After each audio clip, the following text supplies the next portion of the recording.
Hello and welcome to another episode of Geared Toward Gear. My name is Sean, and guess what?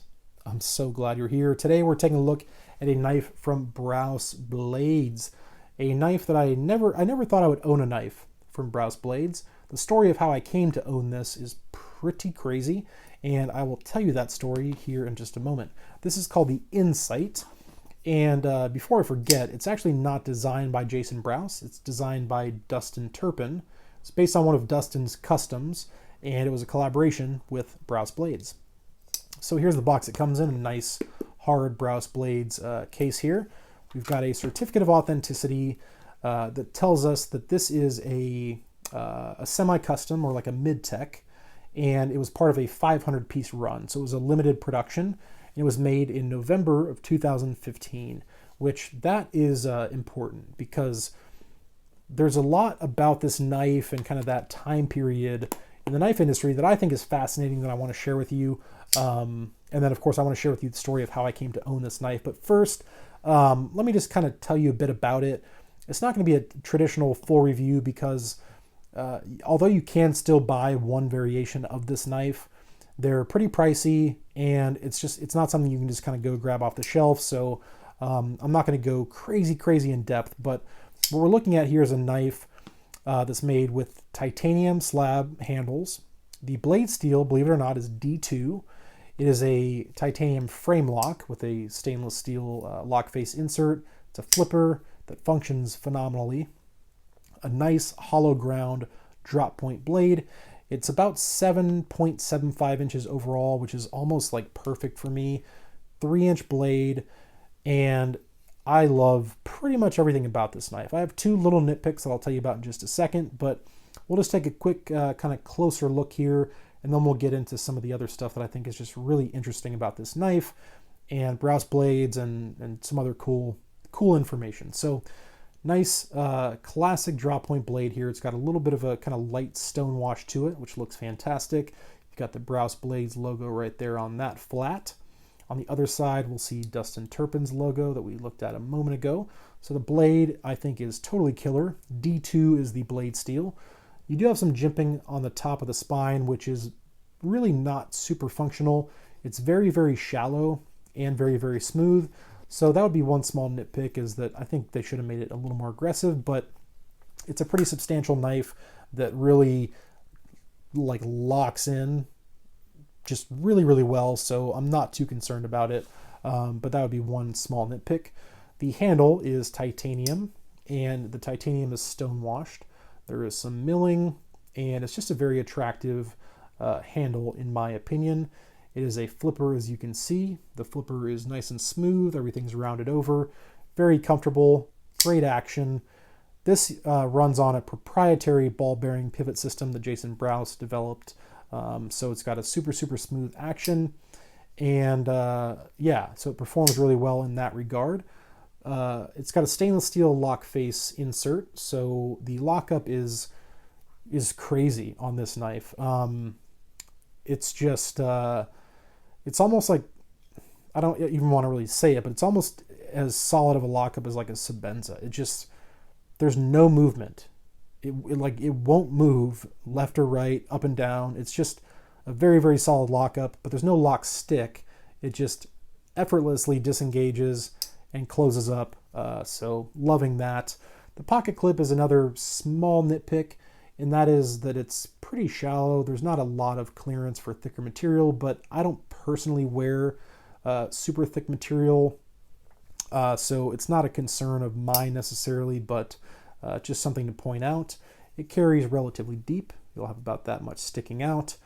And it's comfy. It's definitely comfortable. A lot of the edges have been kind of knocked off and rounded slightly. The frame lock itself has this kind of milled area here for your finger, and it just disengages so effortlessly. You've got a G10 and titanium backspacer and a little lanyard pin there. So just a nice design. It's modern for sure based on its materials, but it's got a very classic blade shape, a very simple handle shape that is comfortable. There's no hot spots anywhere because there's no jimping on the back side of the flipper tab. The jimping on the spine is smooth, as I mentioned, and it just feels good and solid in my hand. And this, to me, feels like a knife that wants to go to work with you every day at the warehouse, that wants to be on a construction site. It just has that, like, put me in your pocket and use me. That's what this knife kind of says to me. And I don't get that feeling from a lot of knives, but this one just screams that to me, like, put me to work. And it performs great, right? It's a hollow grind D2 steel, which is perfectly fine. So yeah, that's it. That is the Brous Blades Insight. And there's our serial number, 341 out of 500. So just a good knife, a good design, good execution. It performs well. Can't really say anything fundamentally negative about the knife. But here's where things get a little interesting. The price tag on this, if you would have bought it brand new in 2015, was about $400. If you buy one today, which I think I already mentioned, there is one variation of this still available on Blade HQ that's all black. It costs $300. And you may think that's insane, right? It's simple titanium slabs with D2 steel. Why on earth would you ever pay $300 for that, for those materials? Well, that's where I think it gets interesting, because we have to remember that this knife was made in 2015. So they've already discounted the price by $100 because they originally sold for $400 plus. In 2015, Jason Brous, household name, right? He was just one of the names and faces of the knife industry. People like him and Todd Begg and Ken Onion, you know, and for me anyway, kind of my experience in this community in 2010, 2012, 2015, I knew of Jason Brous, and he made what he would call functional fantasy knives. His designs were very ornate, very futuristic. I personally didn't care for them, but I respected him as a designer and as a custom maker. This, again, is not designed by him. It's designed by Dustin Turpin, so it's not quite as fancy futuristic as something Jason might design, but all of his stuff always commanded a pretty high price tag because it was all custom made, all made in the USA with pretty decent materials. And then all of a sudden, we got this influx of competition, overseas manufacturers, new designers, new custom makers. And in order to compete, Jason had to take some of his production overseas. So now if you go to like Blade HQ, for example, you can find a Brous Blades design or a Jason Brous design for about $50. And ironically, the blade steel on his $50 imports is D2. I also looked at a lot of his current production, like mid-tex, higher end stuff that goes for about $300, $350, and they also use D2 steel. As a matter of fact, every Brous Blades knife that I looked at on Blade HQ, which was about 12, they all use D2. So he's a big fan of that steel, obviously. And in 2015, to pay that price for these materials, people wouldn't blink an eye. And here's why.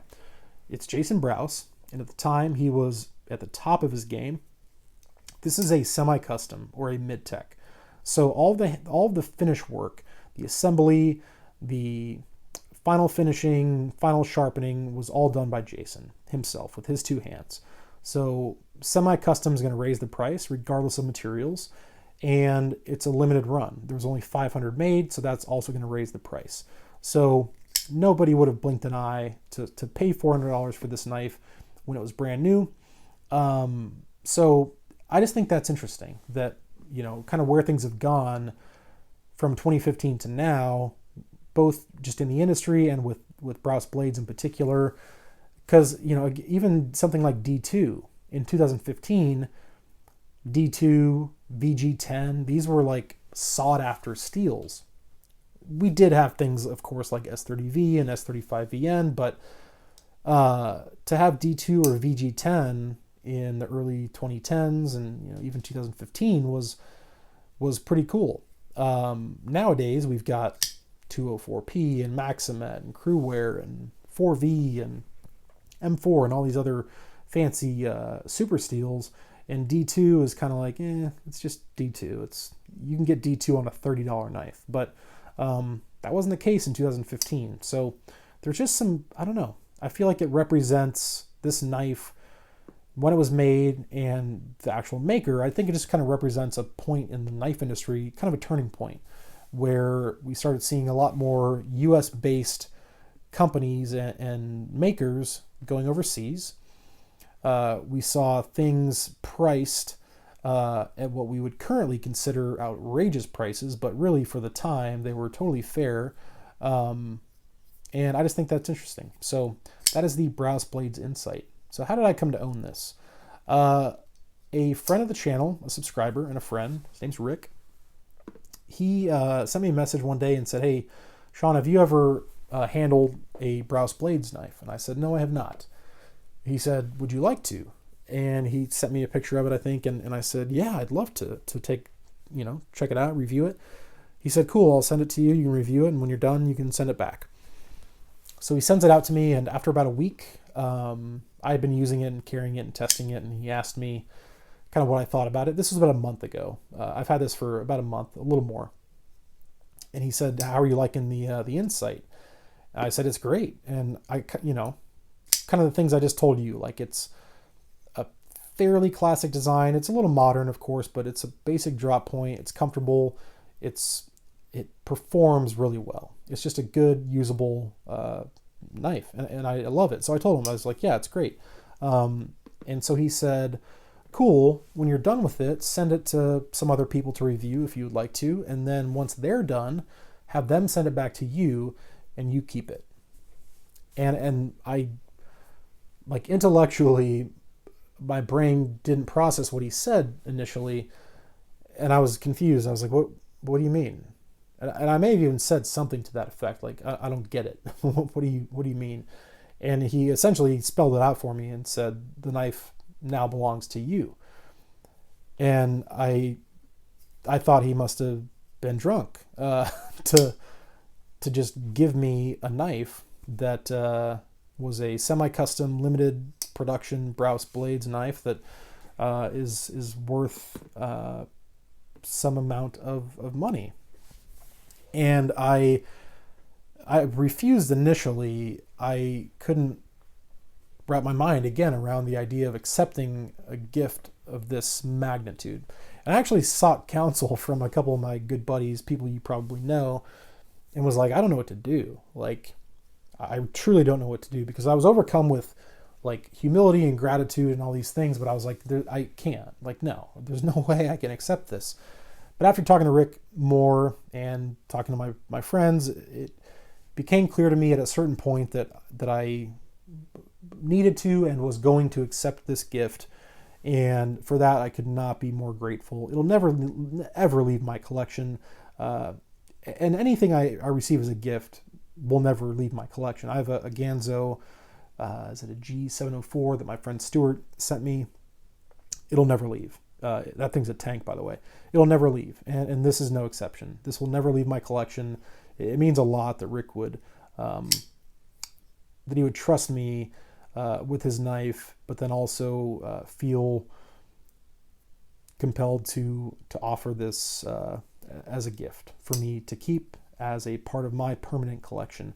And for that, I'm so grateful and humbled, and it still doesn't make a lot of sense to me. It's like every time I look at it, I have to remind myself, like, I don't have to send this back, because usually I have at least one or two knives sitting around that have to go back to somebody, like either a subscriber or a friend who loaned it to me, or maybe it's a pass around knife. There's always like one or two sitting on my desk, and this has been sitting on my desk for like a month because I've been using it a lot.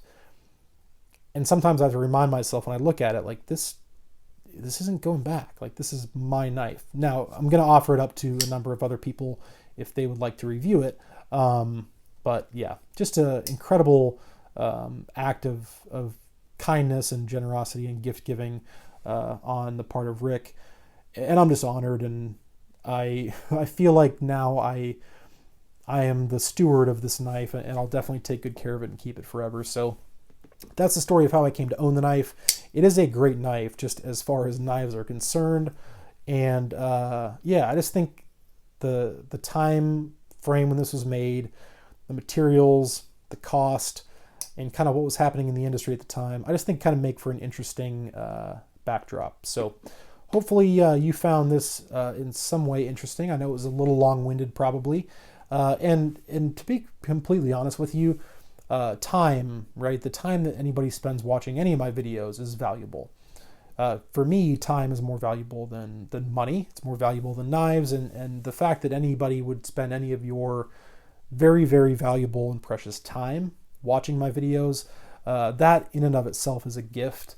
And I don't take that lightly. So when I see X number of people have watched this video for this many minutes, or people comment, I get it. Like, people are taking time out of their day to watch these videos, and that means the world to me. So thank you to everybody, and for the knife, thank you Rick. So that is all I got. That's the Brous Blades Insight. Thanks for watching, and I'll talk to you soon.